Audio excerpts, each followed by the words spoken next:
Barbier Christophe, je suis actuellement le président de la SCOP La Fabrique du Sud. Je m'occupe du développement sur l'activité d'entreprise.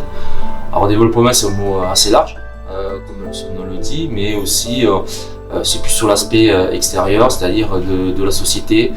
Donc je m'occupe de la communication, du marketing, du développement commercial et aussi de trouver d'autres acteurs, partenariats qu'on peut avoir, tout issu de l'activité de l'entreprise. Elle a été créée en 2014 suite à une lutte sociale par des anciens salariés de l'usine Pipar qu'on appelait à Carcassonne, qui faisait de la crème glacée depuis 1972. Cette lutte était due à une fermeture qui a été mise en œuvre par notre ancien employeur. Nous on s'est construit, on a trouvé d'autres alternatives pour mettre en avant un produit, valoriser un produit, la crème glacée, avec des fortes valeurs ajoutées sur l'ingrédient. Notamment on travaille du lait entier, de la crème fraîche, pour valoriser aussi une filière laitière. Et aussi des fruits, donc on travaille avec des fruits comme le peut locaux, on travaille notamment sur la pêche, la poire et l'abricot avec une coopérative fruitière qui paye seulement les fruits à côté de Carcassonne, à 25 km d'ici.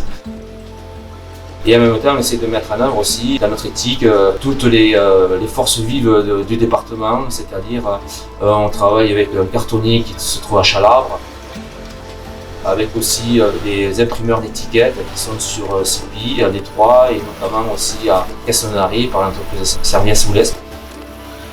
C'est pour nous très important de travailler avec des acteurs locaux. Donc notre éthique aussi c'est de mettre en avant un mode démocratique, c'est-à-dire que dans notre entreprise, à travers son nom qui indique, c'est la société coopérative d'ouvriers et participative, c'est-à-dire que l'entreprise appartient à un collectif. On travaille avec cœur et avec joie, on va dire, pour travailler ensemble, trouver aussi une forme de vivre ensemble entre sociétaires qui sont aussi des salariés. On met en avant des valeurs qui sont comme le partage, comme la solidarité, comme l'entraide. Donc ce ne sont pas des mots qui sont assez communs dans une entreprise, mais pour nous c'est très important.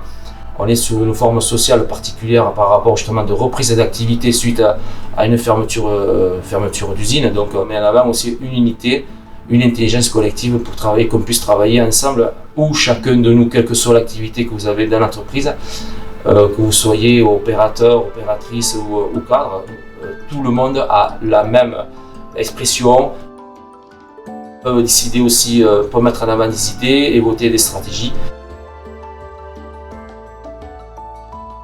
Les SCOP aussi à travers la partie financière est plus sécurisante parce que aussi il y a des personnes qui viennent nous aider à mettre en œuvre soit un plan financier, soit une projection sur 5 ans. Il faut savoir qu'on fait partie d'un grand mouvement au niveau national qui fait partie des SCOP en France. Donc il y a des délégués qui viennent nous visiter assez régulièrement pour faire le suivi. Et en même temps aussi on fait partie d'un grand mouvement où on est à peu près 70 000 salariés en France qui travaillent en coopérative. Le but c'est que toutes les entreprises aussi aient la perspective aussi qu'on peut créer des coopératives à travers des activités, notamment nous c'est l'agroalimentaire, mais c'est ouvert sur d'autres structures, quelles que soient, ça peut être le bâtiment, ça peut être la métallurgie, ça peut être aussi des emplois de service, et j'en passe, c'est des meilleurs. On amène un collectif, on amène avant tout que chaque salarié soit partie prenante dans l'activité, qui donne une force et une motivation supérieure pour chaque salarié, qui sont aussi sociétaires, et qui pour nous une forme d'entreprendre différemment, et dans les années à venir, d'entreprendre sous cette forme-là, qui donne plus de sens à travers notre travail qu'on fait au quotidien.